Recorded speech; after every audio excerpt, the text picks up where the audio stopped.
মধুপুর বনে বাস করত একদল পাখি।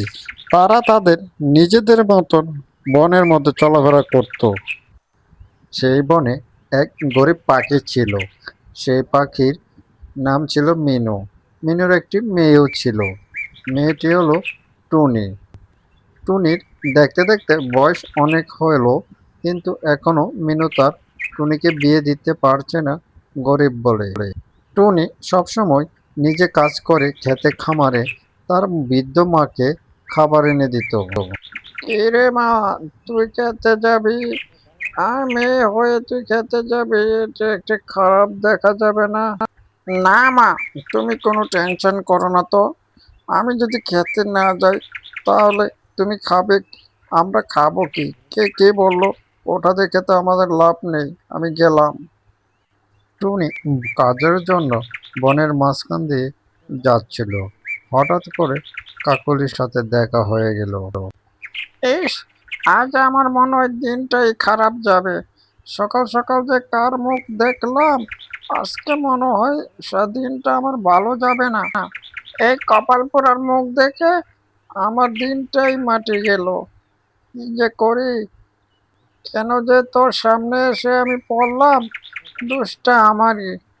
কেন আমি তোর সামনে আসলাম? এই বলে কাকলি টুনিকে অনেক কথা শোনালো। টুনি বিয়ে হচ্ছে না, গরিব, তার মুখ দেখলে বনের সমস্ত পাখিরা খুব রাগ হতো। তারা কোনো সময় টুনির সাথে মিশতো না, কোনো কিছু করতো না। টুনি নিজের ক্ষেতের সবজি চাষ করে বাজারে নিয়ে আসলো বেচার জন্য। দাদারা দিদিরা, তোমরা আসো, এখানে টাটকা টাটকা সবজি মিলবে। কার কতটুকু লাগে তোমরা নিয়ে যাও, একদম তাজা, খেতে টাটকা টাটকা।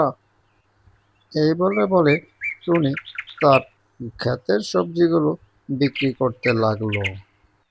টুনি তার সবজি বিক্রি করে বাড়ি ফেরার পথে হঠাৎ কবুতরের সাথে দেখা হয়ে গেল।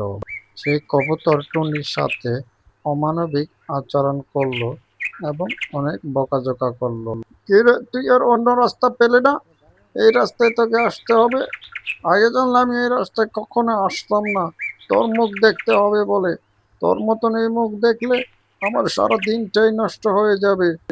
তুই তো বুড়ি হয়ে যাচ্ছিস, তুই তো এখনই বিয়ে বসিস নাই।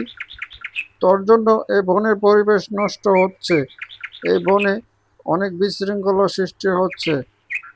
কব তো দাদা, তুমি এমন ভাবে বলছো কেন?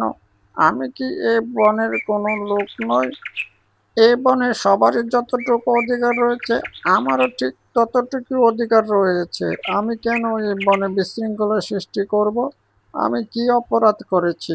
আমার বিয়ে হচ্ছে না বলে? তুমি তো জানোই, এই বনের সকলেই জানে, আমার বৃদ্ধা মাকে রেখে আমি বিয়ে বসলে আমার মাকে কে দেখবে? আমার বিয়ে নিয়ে তোমাদের এত কেন সমস্যা হয়? শোনো কবুতর দাদা, আমার বিয়ে নিয়ে তোমাদের ভাবতে হবে না। তোমরা তোমাদের কাজ করো, যে যার মতে এ বনে বাস করো, এটাই ভালো। টুনি বাড়িতে এসে তার বৃদ্ধা মাকে এইসব কাহিনী বলল। বলল যে এই বন থেকে তাদেরকে তাড়িয়ে দিবে, এই বনে তাদের কেউ সহ্য করতে পারে না। টুনি কান্না করতে করতে তার মাকে এই সমস্ত কথাগুলো বলল। আর ওদিকে বনের মরল মশাই ছিল ঈগল পাখি। আর মরল মশাইয়ের কাছে সমস্ত পাখিরা এসে টুনির বিরুদ্ধে নালিশ করল। মরল মশাই, আপনি এখনো টুনিকে এ বনের মধ্যে রেখেছেন, যার জন্য এ বনের সমস্ত পাখিরা অতিষ্ঠ হয়ে গিয়েছে। এত বয়স হয়েছে, সে এখনো বিয়ে বয়স নাই। তার মতন আর কোনো পাখি এ বনে আছে কি? তারে যদি আপনি এ বনে রাখেন, তাহলে এ বনের সমস্ত পাখিদের অমঙ্গল হবে। আপনি তাকে এ বন থেকে চলে যেতে বলেন। আপনি আজকে তাদের বাড়িতে যাবেন, গিয়ে বলবেন বন থেকে চলে যেতে। আরে মরল মশাই যে, কি মনে করে এই গরিবের বাড়িতে হঠাৎ আপনি আমার বাড়িতে? মা টুনি, যা তো, জলখাবার নিয়ে আয় মরল মশাইয়ের জন্য। শোন, আমি তোর বাড়িতে খেতে আসিনি। আমি যেটার জন্য এসেছি, তোরা এই বন থেকে চলে যাবি। তোদের জন্য এই বনের অন্য অন্য পাখিদের অনেক অসুবিধা হচ্ছে, যার জন্য তোরা আজকের মধ্যে এই ঘর ছেড়ে, এই বন ছেড়ে অন্য কোনো বনে চলে যাবি। এই কথা বলার জন্য আমি এসেছি তোদের বাড়িতে। আমি এখন গেলাম, তুই তোর মেয়েকে নিয়ে আজকের ভিতরে এই বন থেকে চলে যাবি। টুনি তার মাকে নিয়ে এক বন থেকে আরেক বন যেতে যেতে রাত হয়ে যায়। তখন তারা এক গভীর বনের ভিতর ঢুকে পড়ে। সেখানে তাদের রাত হয়ে যায়। সেই অরণ্যগহীন বনের ভিতরে হঠাৎ করে দেখলো যে এক রাজকুমার পড়ে রয়েছে, বিপদে পড়ে। তখন টুনি ও টুনির মা দুজন মিলে সেই রাজকুমারকে সে বিপদ থেকে উদ্ধার করলো। সেই রাজকুমারকে টুনি ও টুনির মা সেখান থেকে উদ্ধার করলো এবং রাজকুমার জিজ্ঞাসা করলো, তোমরা এই গহীন জঙ্গলে কি করছো?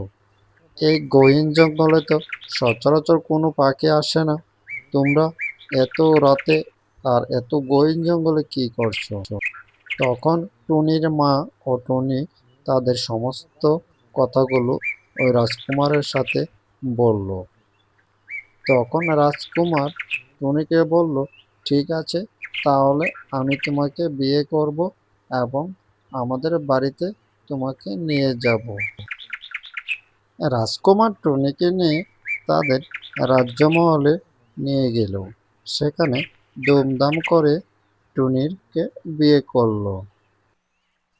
কি লাভ হলো টুনিকে বের করে দেওয়ার? টুনি তো এখন রাজমহলের রানী। সৃষ্টিকর্তা যার ভালো চায় তার ক্ষতি কেউ করতে পারে না, বুঝলি?